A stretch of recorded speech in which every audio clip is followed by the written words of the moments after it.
After much consideration, Tanner and I have both made a decision about what we will be doing next year. At this time, we'll be starting with an opening joint statement. Thank you, Joe. After 3.5 years here at CU Sports Mag, we've decided to hang up the old ties. A lot of you are probably wondering if we even worked here, and we did. We worked hard. We spent a lot of hours in that control room, and we poured our heart and soul into this project. And we even wrote a couple of readers over the years. Yeah, absolutely. Without a shadow of a doubt, Tanner and I were the hardest working members of Sports Mag. We got there, we got everything done, never messed around, and it really meant a lot to us. So yes, with a heavy heart, we will be moving on, but we would like to thank the University of Colorado and the members of Sports Mag. We'll take a question at this time. What are your plans for the future? Tanner, you want to take this first? Yeah, sure. I actually don't have any concrete plans at the moment. I've been doing a little bit of writing, a little bit of creative writing in the romance genre. As you know, Joe, I love the ladies. The ladies loving me, not so much. But I'm thinking if I get a little Nicholas Sparks twist, I can make a great romance novel, and it's going to be saucy. That's right. Tanner will be self-releasing 50 Shades of Tanner on bookshelves around the country later this summer. As for myself, I've purchased 159 square acres of land in Boise, Idaho. I will be moving up north at the end of the month to start my new industry in potato. I will be a titan of the potato industry by the end of the fiscal year. I will also be taking my World Heavyweight Championship and defending it in Japan. Next question. What are you guys doing right now? We didn't really have any plans, but Give us a second.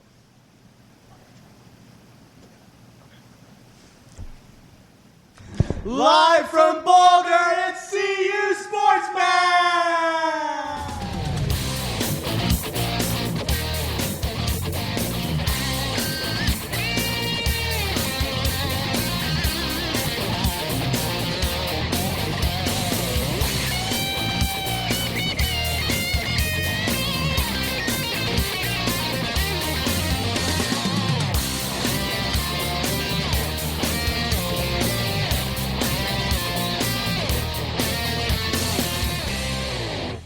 Good morning, Vietnam!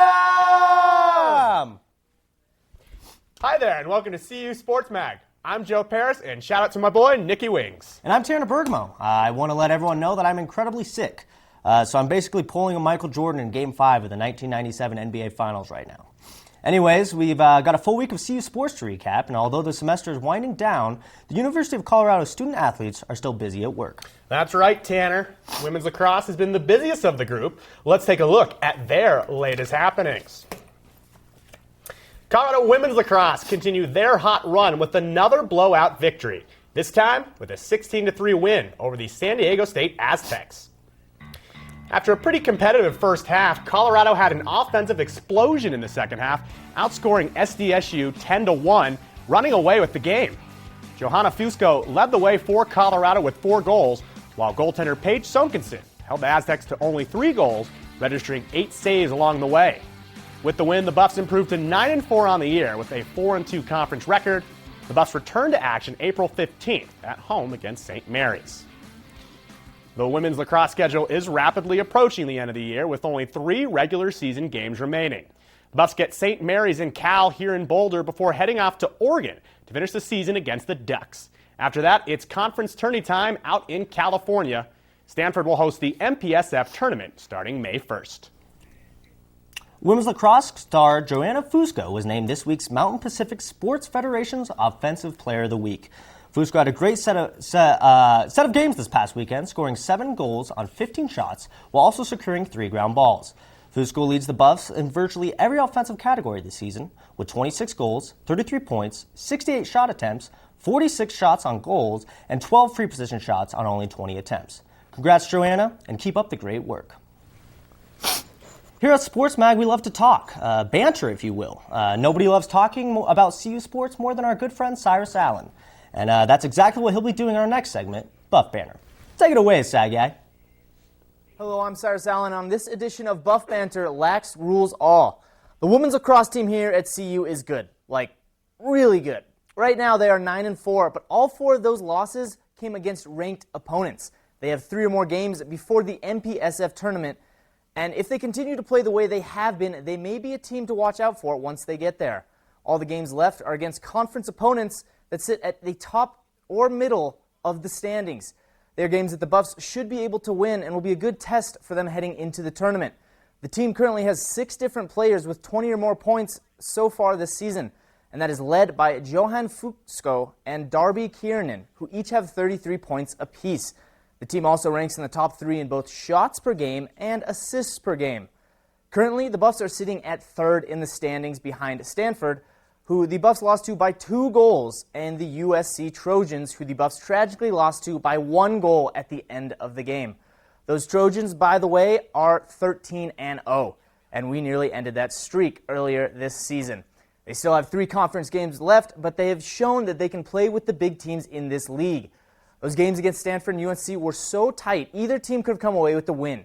So you can bet that you will probably see one of those teams in the tournament. From the looks of it, USC is going to be that team to beat. And the only way the Buffs are going to be able to do that is if Fusco can get going. She leads the team with 26 goals this season. And oh yeah, she's already missed 2 games. And she is still the statistical leader in almost all categories. If they can keep the tournaments to a minimum and Fusco can play the way she has been all year, it looks like it might be a deep run for the Buffaloes. That's all for lacrosse today. Back to you guys at the desk. Thanks, Saigai. Since it's our very last episode ever of CU Sports Mag, I wanted to ask a very special trivia question this week. We want to know, how much weight did Tanner lose between 2014 and 2015?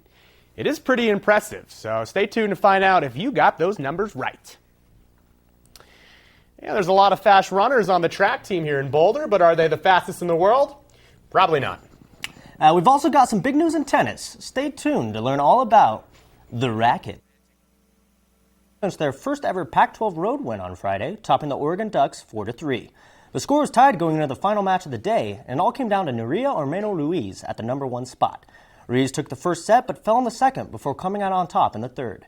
The Buffs then took on Portland on Sunday, suffering a 4-0 loss. The Buffs moved to 7-13 overall and 2-7 in the Pac-12.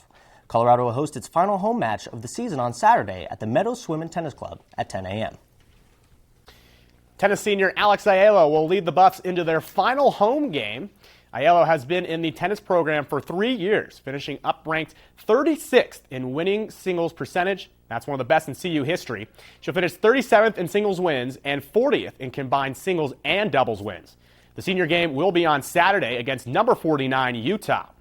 The match will be held at the Meadows Swim and Tennis Club here in Boulder at 10 a.m. due to expected inclement weather. This is the last home game of the season, so make sure you don't miss your final opportunity to come cheer on the Buffs. The track and field teams have had 19 athletes named to the 2016 Mountain Pacific Sports Federation All-Academic Team. The men placed 5 members on the team, while the women had 14.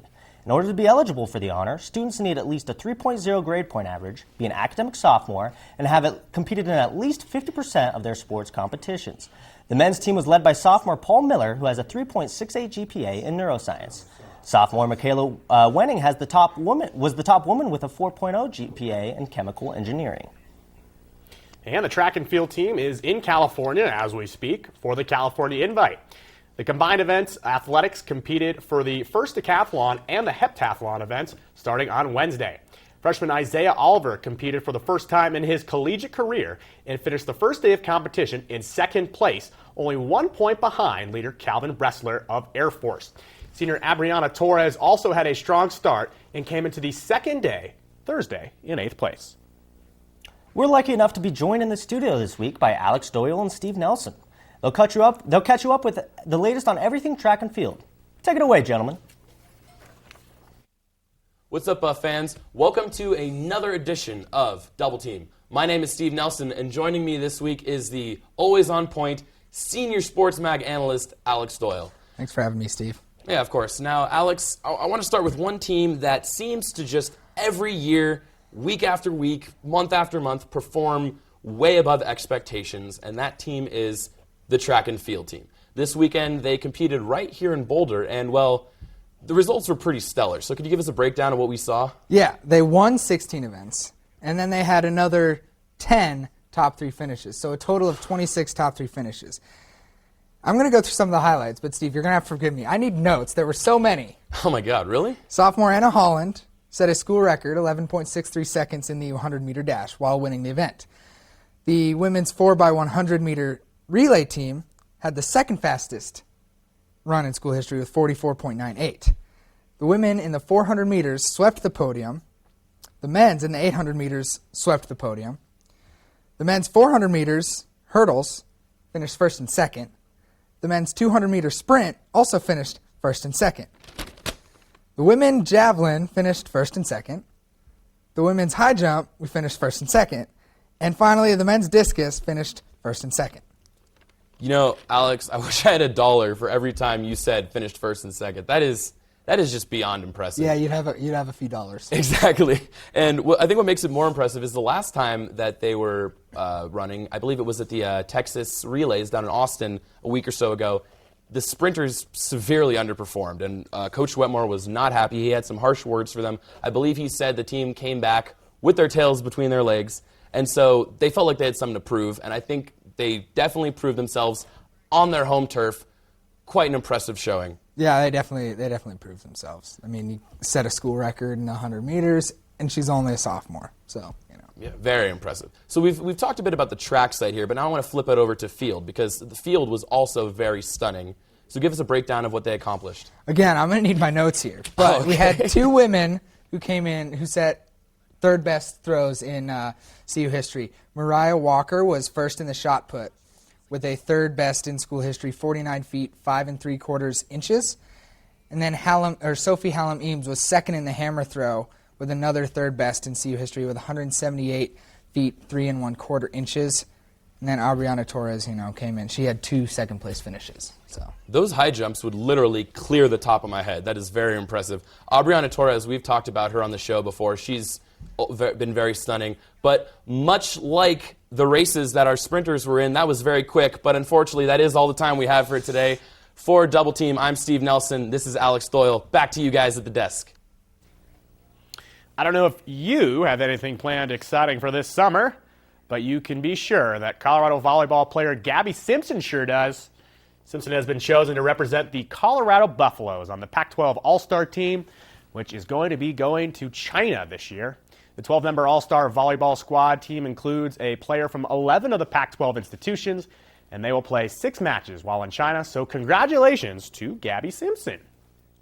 Coming up, we've got all the action from this week's spring football game. And we've got the latest on what the University of Colorado is doing to combat concussions. We'll be right back after this. Buffs held their annual spring game this past Saturday at Folsom Field, and Colorado football fans were treated to a preview of what next fall's team will look like. With last year's starting quarterback Sefo Lufau sidelined and expected to miss the 2016 campaign, all eyes were on the starting quarterback battle between Steven Montez and Jordan Gerke. The pair split snaps running the offense, but Montez proved to have the best day under center, running the Buffs' offense up and down the field, looking more and more comfortable on every drive. Coach Mike McIntyre said he believes Montez has the ability to do it all and thinks he'll be a really good player heading into the future. The quarterback position remains in question, however, with potential transfer quarterback Davis Webb still deciding on whether he'll join the Buffs this fall. The football team is looking forward to getting 3 men back from injury as soon as possible. Quarterback Sefo Lufau, linebacker Addison Gillum, and offensive lineman Jeremy Irwin had their 2015 seasons cut short due to injury. They spent all of spring practices on the sidelines rehabbing their injuries. Lufau's status for the fall is still very uncertain, but Gillum is getting ready to go. Hopefully a full summer will help all 3 get healthy and back on the field come August. Head injuries are a hot topic in sports right now. Most of the headlines focus on football players and the effects of concussions from hard hits and bad tackles. However, what about the female athletes in their sports? From our affiliate News Team Boulder, Kaylee Fisher has more. Soccer players are at just as much risk as any other athlete when it comes to concussions. In a study published by CNN, research found that soccer is the second leading cause of head injuries among female athletes. University of Colorado women's soccer head coach Danny Sanchez has taken the next step in the research process and has proposed an initiative to prevent head injuries among soccer players, starting with his own at CU. Head injuries in all sports are a topic of discussion. I think you have to be careful when you start changing rules, because then you start changing the game. But obviously at the youth level, they felt it was important enough to eliminate it or try to eliminate the repetitiveness of it. If you're going to have an injury, you're going to have an injury. But I think it's more, just like in football, it's not the big hits, it's the repetitive hits. The U.S. Soccer Federation has also taken steps to reduce the number of head injuries by adopting a policy last year that banned players 11 and under from heading the ball and reduced the number of headers allowed in practice for players between the ages of 11 and 13. The direct act of heading isn't necessarily the problem, but repeated hits and colliding heads with other players during a header causes the most concussions. Sanchez partnered with head coaches at Air Force, the University of Denver, the University of Northern Colorado, and Colorado College to take action to reduce head injuries and to assess how a possible rule change would affect the game. I think headers are honestly a part of the game. You see Abby Wambach and the big soccer players scoring fabulous goals with their heads, so I think it would change the game, definitely. Sanchez doesn't think a rule change to eliminate or even significantly reduce headers will happen, though. I think it's more of, can you eliminate or can you reduce the amount of repetition, and that's in training, and that's in spring games, and that's really year round as far as heading the ball as a part of the game. Player and coach feedback taken during a test run of this proposal will all be evaluated to assess the value of headers in games and how possible rule changes like this can prevent head injuries and concussions moving forward. Keely Fisher, News Team Boulder. Of course, there is no way to permanently eliminate concussions from athletics, but proper training and technique can go a long way in reducing the number of head injuries and keeping players safe, no matter the age, gender, or sport. It's time for us to talk about the athletes of the week. This week's honors goes to Anna Holland for women's track and field and Jeremy Paul for men's golf. Anna Holland broke the CU's 100-meter dash record at Saturday's Colorado Invitational with a time of 11.63 seconds. That's pretty fast. So fast that she beat the rest of the field by over half a second. Her time displaced the 26-year-old record previously set by Yolanda Johnson in 1990. Jeremy Paul, on the other hand, led Colorado's golf team to a win at the Wyoming Cowboy Classic. He logged 16 birdies and was collectively under par during the meet. He was also the only player in the field to shoot in the 60s all 3 rounds of the tournament. Congrats to both athletes for all of their accomplishments. Well, we've got only one block left in our sportsman careers, Tanner. And if we start to cry, it's because of the dang onions down there. Yeah, Joe, it's getting #real up in here. Anyways, you guys at home are going to want to stick around for that trivia answer and this. What's up, Buff fans? We've got rapid fire coming up. Ready, roll green, and take it. The #real. I don't know about you, Joe, but I'm feeling a little toasty right now. Wait a second. Is that Ian Troyan over there on the rapid fire set? It is. I sure hope he tells us about all the upcoming events in CU sports. Stoke that fire, Ian. Hey there, Buff fans. I'm Ian Troyan here with this week's edition of Rapid Fire. We start off with women's lacrosse hosting St. Mary's, California at 3 p.m. local time. The Buffs are coming off a huge 16-3 win, and you can catch the game at Carriage Field this Friday. And moving across the board to the track and field team, they will be competing in 3 different competitions in California and Colorado. The Christensen Invitational will be going on all day in Fort Collins, while the Brian Clay Invitational and the Mountain SAC Relays will be hosted in Los Angeles. Next up, we have women's tennis taking on Utah at home on April 16th at 11 a.m. This is the Buffs' last home game of the season, and they will look to finish the season on a high note. And we finish off with Jeremy Paul and the Buffs as they are spending the weekend in Ardmore, Oklahoma to play at Dornick Hills. You can keep up with all of the action at cubuffs.com. Well, that's all the time I have for this week. Time to turn it back to the 2-time World Championship wrestler Joe Bone Cruncher Paris and the world-renowned best-selling author Tanner Bergamo. Back to you guys. Thanks, Ian. You are beautiful. We've got the trivia answer to how much weight Tanner lost last year. It was one of the great underdog stories for CU Athletics and inspired the entire city and county of Boulder to eat right and stay fit. Tanner, you are truly a hero. Anyways, here's the answer. The answer is 50 pounds. Tanner lost 50 pounds. Congratulations, Tanner. You lost a lot of weight. Man, look at that. I don't know how you lost all that weight, but you did, and you look great. So, well, thank you, Joe. And back to the stuff that matters. It's time for this week's edition of Tweet of the Week. That's right, folks. Another week, another tweet. Twitter was buzzing late Wednesday night when both Joe and I announced our retirement from CU Boulder. You saw the video earlier, and it was definitely a moving scene. And a night where Kobe put up 60 points in his final appearance and the Warriors won their 73rd game, all the sports world could talk about was the end of a legacy here at CU. I'll tell you what, Joe, Sports Mag is losing a couple of legends this evening. Rest in peace. Rest in peace. Well, we're leaving. We made that pretty clear throughout the show, but our coworkers here made a video for us anyways. That's right, Tanner. So sit back, relax, and listen to what the people of Sports Mag really think of us. Ready, Red? Take Red. Oh, Tanner.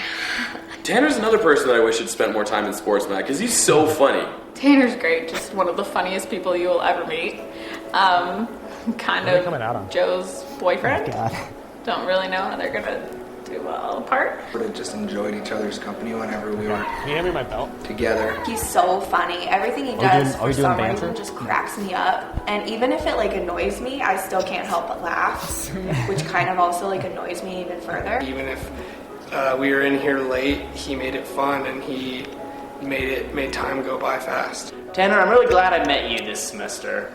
We didn't know each other. We had a short time together. And I have to say, some of the best months of my life. I'll never forget you. So incredibly sad that you're leaving, and I don't know. I hate you, but I love you, and you're honestly like a big brother to me. Even if you're in a bad mood, it's really easy for him to just make you smile. I'm really gonna miss Tanner as a person because if you get past kind of the shy part, he's one of the best people you'll ever meet. Joe Paris, Heartbreak Kid, HBK. Oh, Joe. Joe Bear. Oh, Joe. Joe is my father. I'm very proud of him. You are a small little piece of annoyance who is balding. But I love you. You're one of my favorite people, and I'm so glad I got to meet you and I can call you one of my good friends. He's such a great guy, and he's so comfortable on the air. You're just the person people are drawn to. The person people go to not only if they want to have a good time, but the person that people go to if they're having a really bad day. Just being with them all the time, you can't help but laugh. I think that's what I'm going to miss the most. He's not just a mentor, but he's also a good friend. You're just such a great person, Joe. I don't really know how you could replace Joe. I mean, we can go on without him, but it's going to be different from now on. When you got your first job and how excited you were and how amazing it was to see you so happy and see all the work that you've put into everything you've done and it all pay off. I'm going to miss everything. I'm going to miss you. Wow. Well, Joe, this is it. Our last time on the desk. To quote the great Andy Bernard, I wish there was a way to know you were in the good old days before you've actually left them. Joe, these days have been great, and I owe most of that to you. I'm going to miss you. And how about you sign us off one last time? Tanner, I literally love you. Thank you to everyone that's been a part of the Sports Mag team. You guys are the best, and we have created countless memories that we'll never forget. We love you all, and to everyone watching at home, thanks for tuning in. Good night, and good luck.